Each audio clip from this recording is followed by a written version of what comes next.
Republik Vietnam bisa jadi tengah menari di atas penderitaan timnas Indonesia U17 usai gagal lolos ke Piala Asia U17 2023. Vietnam merupakan negara yang dikalahkan Indonesia di Piala AFF U16 2022 di Yogyakarta pada bulan Agustus. Namun di ajang lebih besar, yaitu kualifikasi Piala Asia U17 2023, Vietnam sanggup menorehkan prestasi lebih penting yang tak bisa digapai Indonesia. Vietnam asuhan Nguyen Quoc Tuan menjadi juara grup F kualifikasi Piala Asia U17 2023 dengan menjadi juara grup dengan hadiah tiket lolos otomatis. Nguyen Chong Kuong dan kawan-kawan menyapu bersih 3 laga melawan China Taipei, Nepal, dan tim terberat Thailand. Sebaliknya, timnas Indonesia U17 justru tampil anti klimaks saat dihadapkan lawan berat di level Asia. Timnas Indonesia U17 mula-mula mencatat 3 kemenangan beruntun saat menghadapi Guam, Uni Emirat Arab, hingga Palestina. Akan tetapi keputusan Bima Sakti mempercayai line up yang sama dalam 4 laga beruntun membuat Indonesia dibantai secara memalukan oleh Malaysia di laga terakhir. Malaysia membantai Indonesia dengan skor 5-1 dan membuat tim Garuda tersisih dari klasemen runner-up terbaik. Dengan nasib buruk seperti ini, media Vietnam Zing News mengulas posisi PSSI dan Bima Sakti dalam nada negatif.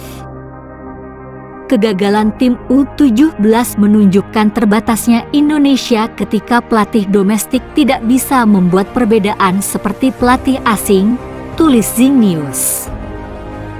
Faktor disiplin yang membuat tim asuhan Shin Tae-yong menjadi kuat tidak terlihat dalam tim asuhan Bima Sakti.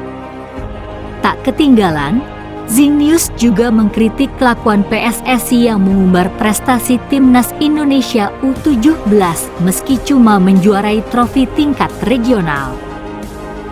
Ketum PSSI Muhammad Iriawan membawa para pemain berselebrasi di televisi nasional, juga menerima undangan ke Istana Negara. Banyak pemain belia menerima kontrak iklan atau mendapatkan kesenangan berlebih dari Ketua PSSI Muhammad Iriawan, tulis Zing News.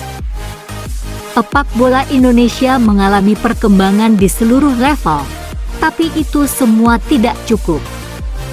Bima Sakti dan Muhammad Iriawan kemungkinan tak akan lagi beredar di lingkup timnas Indonesia dan PSSI. Bima Sakti sudah menyatakan tak pantas menangani timnas Indonesia U23 dan Muhammad Iriawan diminta mundur oleh pemerintah sebagai buntut tragedi Kanjuruhan. Indonesia terancam mengubur mimpi menjadi tuan rumah Piala Asia 2023. FC menilai Indonesia tidak masuk 2 kandidat terkuat sebagai tuan rumah. Hal ini disampaikan langsung oleh Sekretaris Jenderal AFC, Datuk Windsor Paul John. Seperti diketahui, AFC berencana menggelar rapat Komite Eksekutif (Exco) pada Senin, 17 Oktober 2022. Dalam pertemuan tersebut akan diadakan pemungutan suara untuk menentukan venue Piala Asia 2023.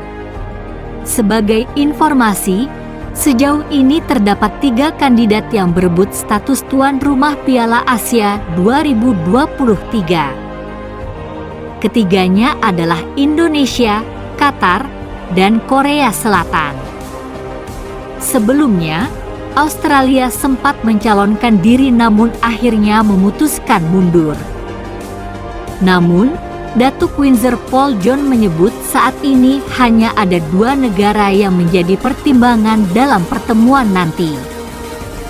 Bukan Indonesia, melainkan Qatar dan Korea Selatan. Kita tidak akan membuat keputusan lagi. Semua itu akan diputuskan dalam pertemuan pada Senin ini dan siang harinya kemungkinan kita akan umumkan keputusan terkait negara mana yang dipilih sebagai rumah, katanya.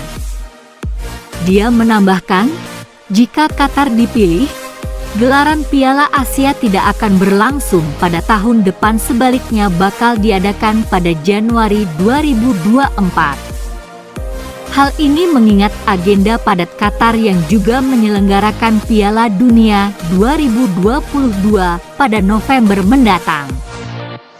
Apabila Korea Selatan terpilih, mereka berniat memulai sepak bola Piala Asia pada Juli 2023. Soalnya, cuaca pada waktu itu sesuai untuk pertandingan, di mana tidak terlalu sejuk atau panas.